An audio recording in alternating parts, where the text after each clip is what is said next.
Hello বন্ধুরা, take Bengali চ্যানেলে আরও একটি নতুন এক্সাইটিং এপিসোডে আপনাকে স্বাগত। ভিভো আজকে ভারতের বাজারে লঞ্চ করলো ভিভো U10। তাদের আরও একটি অনলাইন সেগমেন্টের ফোন 10,000 টাকার প্রাইস পয়েন্টে। এখানে বেস ভ্যারিয়েন্টের দাম রাখা হয়েছে 8,990 টাকা এবং খুবই আকর্ষণীয় ফিচার্স সেখানে দেওয়া হয়েছে।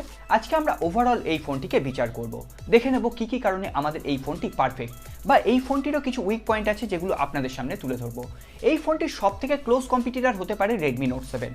একটি খুশির খবর বলে দিই, এখানে 29 তারিখে বিগ বিলিয়ন ডে সেলে ফ্লিপকার্টে আপনি Redmi Note 7কে 8,999 টাকায় পেয়ে যাবেন। তো একই প্রাইস পয়েন্ট, আমরা কোন ফোনটিকে বেছে নেব, কোনটি আমাদের বেটার ভ্যালু ফর মানি হবে, সমস্ত ডিটেলস থাকবে আজকের ভিডিওতে। আপনি যদি এই ফোনটি সম্পর্কে ইন্টারেস্টেড হন, অবশ্যই আজকের ভিডিওটি সম্পূর্ণ দেখতে থাকুন। আপনার জন্য গুরুত্বপূর্ণ কিছু তথ্য রয়েছে এই ভিডিওতে। তাহলে চলুন আর দেরি না করে আজকের এপিসোড শুরু করি।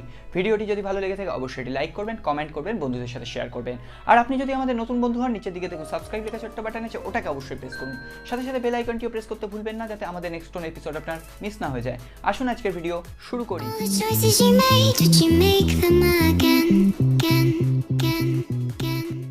একটি খুশি খবর দিয়ে ভিডিওটি শুরু করি। আমাদের চ্যানেলে 3টি MI বেসিক হেডফোনের গিভঅ্যাওয়ে চলছে। আপনি যদি এখনও গিভঅ্যাওয়েতে পার্টিসিপেট না করে থাকেন, আই বাটন এবং ডেসক্রিপশন বক্সের লিঙ্ক আছে, এখনই গিয়ে গিভঅ্যাওয়েতে পার্টিসিপেট করুন। আরও একটি খুশির খবর দিয়ে দিই, অ্যামাজনে যে সেল শুরু হতে চলেছে 29 তারিখ থেকে, সেইখানে আপনি যদি ভিভো U10 কিনতে চান তাহলে কিন্তু আপনি 10% ক্যাশব্যাক পেয়ে যাবেন SBI ডেবিট এবং ক্রেডিট কার্ডে। সেক্ষেত্রে আপনার এই ফোনটির দাম এসে দাঁড়াবে 8,100 থেকে 200 টাকার আশেপাশে। তো আপনি বুঝতেই পারছেন 8,200 এবং 8,999 টাকায় এখানে Redmi Note 7। প্রথমেই আমরা কথা বলবো ভিভো U10 এর ডিসপ্লে ডিজাইন এবং বিল্ড কোয়ালিটি নিয়ে। এখানে ডিসপ্লে থাকছে 6.35 ইঞ্চি HD+ ডিসপ্লে। এখানে ডিউ ড্রপ নচ ডিসপ্লে থাকছে, তবে ওই যে বললাম HD+, অর্থাৎ আপনি ইউটিউবে 720p পর্যন্ত আপনি ভিডিও দেখতে পারবেন। এখানে 1080p ভিডিও আপনি দেখতে পাবেন না। অন্যদিকে Redmi Note 7 এ কিন্তু ফুল HD+ ডিসপ্লে থাকছে, সেখানে আপনি ইউটিউবে 1080pতে ভিডিও এনজয় করতে পারবেন। এখানে ভিভো U10 এ কিন্তু গ্লাস প্রোটেকশন থাকছে, তবে সেখানে কিন্তু কর্নিং গরিলা গ্লাসে থাকছে না, পান্ডা MN228 এর একটি গ্লাস প্রোটেকশন থাকছে। তো আমরা কর্নিং গরিলা গ্লাসকে যেমন চোখ বন্ধ করে ভরসা করতে পারি, এই গ্লাস প্রোটেকশন কিন্তু অত পরিচিত নয়, অতটা চোখ বন্ধ করে কিন্তু ভরসা করতে পারি না। অন্যদিকে Redmi Note 7 এ কিন্তু আপনি সামনে এবং পেছনের দিকে কিন্তু কর্নিং গরিলা গ্লাস 5 এর প্রোটেকশন পেয়ে যাচ্ছেন, অর্থাৎ বিল্ড কোয়ালিটি এবং কনস্ট্রাকশনের দিক থেকে কিন্তু Redmi Note 7 কিন্তু অনেকটাই এগিয়ে আছে। এছাড়াও ভিভো U10 এর যদি আপনি ব্যাক প্যানেল খেয়াল করেন, তাহলে সেখানে কিন্তু আপনি পলিকার্বনেট বডি পাবেন। এখানে একটি ব্লুইশ কালার এবং একটি ব্ল্যাক কালারের ভেরিয়েন্ট থাকছে, দেখতে খুবই আকর্ষণীয়। তবে পলিকার্বনেট যেহেতু আমরা রেকমেন্ড করবো এর বক্সে থাকা TPU কেসটি অবশ্যই ইউজ করুন, নাহলে কিন্তু আপনার ফোনটিতে খুব তাড়াতাড়ি স্ক্র্যাচ চলে আসবে। অন্যদিকে Redmi Note 7 এ আপনি কিন্তু গ্লাস বডি ডিজাইন পেয়ে যাবেন, অর্থাৎ কনস্ট্রাকশনের দিক থেকে বললাম Redmi Note 7 অনেকটাই এগিয়ে থাকছে। এরপর সোজা আমরা এর ব্যাটারি সেকশনটা দেখে নেব। এখানে ভিভো U10 এ আপনি পাচ্ছেন ম্যাসিভ 5000 mAh এর ব্যাটারি, যা আপনার একদিন কেন দুদিনের ব্যাটারি ব্যাকআপ দিয়ে দেবে। এছাড়াও থাকছে 18 ওয়াটের ফাস্ট চার্জের সুবিধা। অন্যদিকে Redmi Note 7 এও কিন্তু 18 ওয়াটের ফাস্ট চার্জের সুবিধা থাকছে, কিন্তু সেখানে বক্সে আপনি 10 ওয়াটের চার্জার পাচ্ছেন, অর্থাৎ আপনাকে ফাস্ট চার্জ করাতে গেলে আপনার বাইরে থেকে একটি চার্জার কিনতে হবে। অন্যদিকে ভিভো U10 এ আপনি বক্সের ভেতরেই 18 ওয়াটের ফাস্ট চার্জার পেয়ে যাবেন, অর্থাৎ বাইরে থেকে আপনার ফাস্ট চার্জার কেনার দরকার নেই। কিন্তু ভিভো U10 এ থাকছে নর্মাল USB চার্জিং পোর্ট। অন্যদিকে Redmi Note 7 এ থাকছে USB Type C। 2019 সালের একদম শেষে এসে দাঁড়িয়ে কিন্তু প্রত্যেকটা ফোনে USB Type C আমাদের সব থেকে আগে পছন্দ।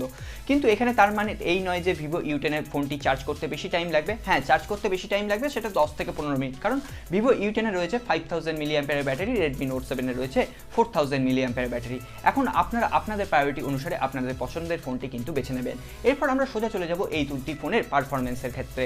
এখানে দেখুন ভিভো U10 এ আপনি পাবেন Qualcomm Snapdragon 665 প্রসেসর, যেটি একটি অক্টা-কোর বেস প্রসেসর এবং 2 GHz ক্লক স্পিডে রান করে, এবং GPU থাকছে Adreno 610। অন্যদিকে Redmi Note 7 এ থাকছে Qualcomm Snapdragon 660 প্রসেসর, যেটিও একটি অক্টা-কোর বেস প্রসেসর, তবে এটি 2.2 GHz ক্লক স্পিডে রান করে, এবং এখানে GPU থাকছে Adreno 512। অর্থাৎ এখানে কিন্তু দুটো ফোনেরই পারফরমেন্স মোটামুটি ক্ষেত্রে এক। আপনি যদি নর্মাল ইউজার হন তাহলে কিন্তু কোনো ডিফারেন্স আপনি বুঝতে পারবেন না, তবে আপনি যদি রিয়েল টাইম পারফরমেন্সের ক্ষেত্রে বিচার করতে চান তাহলে কিন্তু Snapdragon 665 একটু এগিয়ে থাকবে, অর্থাৎ Realme U1 কিন্তু একটু এগিয়ে থাকবে। সেক্ষেত্রে আপনি দুটি ফোনেই PUBG বা অ্যাসফল্টের মতো গেম নর্মাল গ্রাফিক্স সেটিংসে অনায়াসে খেলতে পারবেন। একদম ফুল হায়ার গ্রাফিক্স সেটিংসে খেলতে গেলে একটু হলে ল্যাগ করবে, খেলতে পারবেন না এমন নয়, খেলতে অবশ্যই পারবেন।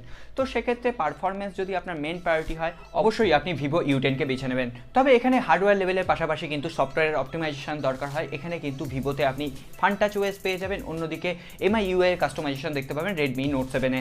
এখানে কিন্তু এমআই ইউআই আমার বেশ স্মুথ লাগে, সেখানে অপটিমাইজেশন কিন্তু আরও বেটার। অর্থাৎ আপনি যদি ফান টাচ ওএস এর সাথে আপনি মানিয়ে নিতে পারেন, আপনি ফান টাচে যাবেন। আপনার যদি এমআই ইউআই পছন্দ হয়, আপনি এমআই ইউআই সিস্টেমে যাবেন। তো আমি এখানে বলে রাখি, দুটো ফোনেই কিন্তু অ্যান্ড্রয়েড 10-এর আপডেট খুব তাড়াতাড়ি পেয়ে যাবেন। 2020 একদম প্রথম দিকেই আপনি অ্যান্ড্রয়েড কিউ দেখতে পাবেন দুটি ফোনের ক্ষেত্রেই। এখানে ভিভো U10-এ আপনি ট্রিপল কার্ড স্লট অ্যাভেলেবেল পেয়ে যাবেন, যেখানে দুটো সিম এবং একটি micro SD card at a time use করতে পারবেন।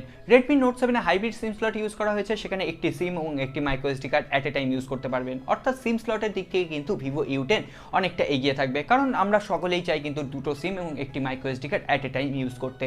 এখানে ফ্ল্যাশ প্রুফ ডিজাইন আপনি রেডমি নোট 7-এ পেয়ে যাবেন, কিন্তু ভিভো U10-এ কোনো রকম ফ্ল্যাশ প্রুফ ডিজাইন থাকছে না। দুটি ফোনে ডুয়েল 4G সাপোর্টেড থাকছে, দুটি ফোনেই নেটিভ ভিডিও কলের অপশন থাকছে। এরপর আমরা সোজা চলে যাব এই দুটি ফোনের ক্যামেরা পারফরমেন্সে। এখানে ট্রিপল রিয়ার ক্যামেরা ইউজ করা হয়েছে ভিভো U10-এ, যার জন্য অবশ্যই অ্যাপ্রিসিয়েট করতে হয় ভিভোকে, কারণ এই প্রাইস রেঞ্জে তারা ট্রিপল রিয়ার ক্যামেরা দিয়েছে এবং সেখানে রয়েছে 13 মেগাপিক্সেলের প্রাইমারি ক্যামেরা, 8 মেগাপিক্সেলের ওয়াইড অ্যাপারচার লেন্স এবং 2 মেগাপিক্সেলের ডেপথ মোড ক্রিয়েট করার জন্য। অন্যদিকে রেডমি নোট 7-এ রয়েছে ডুয়েল রিয়ার ক্যামেরা, 12 মেগাপিক্সেলের প্রাইমারি ক্যামেরা এবং 2 মেগাপিক্সেলের ডেপথ মোড ক্রিয়েট করার জন্য। এখানে কিন্তু ক্যামেরা পারফরমেন্সও আমি ভিভোকে এগিয়ে রাখবো, কারণ এখানে 3টে ক্যামেরা আপনি পেয়ে যাচ্ছেন। 8 মেগাপিক্সেলের একটি ওয়াইড অ্যাপারচার লেন্স এক্সট্রা পেয়ে যাচ্ছেন ভিভোতে, যেটা কিন্তু রেডমি নোট 7-এ থাকছে না।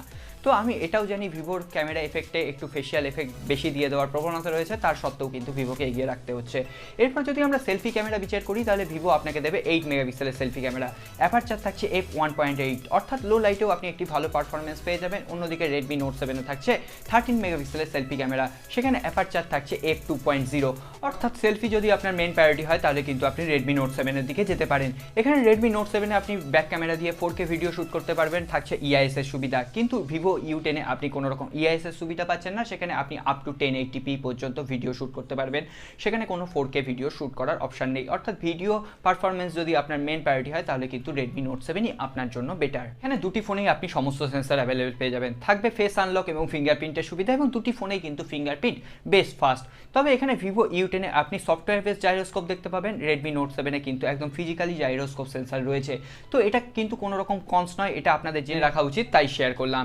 এরপর আপনি আপনার প্রায়োরিটি বুঝে কিন্তু আপনার জন্য সঠিক ফোনটি বেছে নেবেন। আপনার প্রায়োরিটি যদি হয় পারফরমেন্স, আপনার প্রায়োরিটি যদি হয় ক্যামেরা, তাহলে অবশ্যই আপনি ভিভোকে বেছে নেবেন।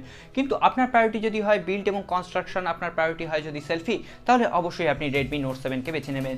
এরপর আরও একটি অপশন আপনাদের জন্য খোলা থাকছে রিয়েলমি 5, তার জন্য আমরা একটি আলাদা কম্প্যারিজন ভিডিও নিয়ে অবশ্যই কালকে হাজির হব। আপনারা অবশ্যই সেই ভিডিওটি মিস করবেন না।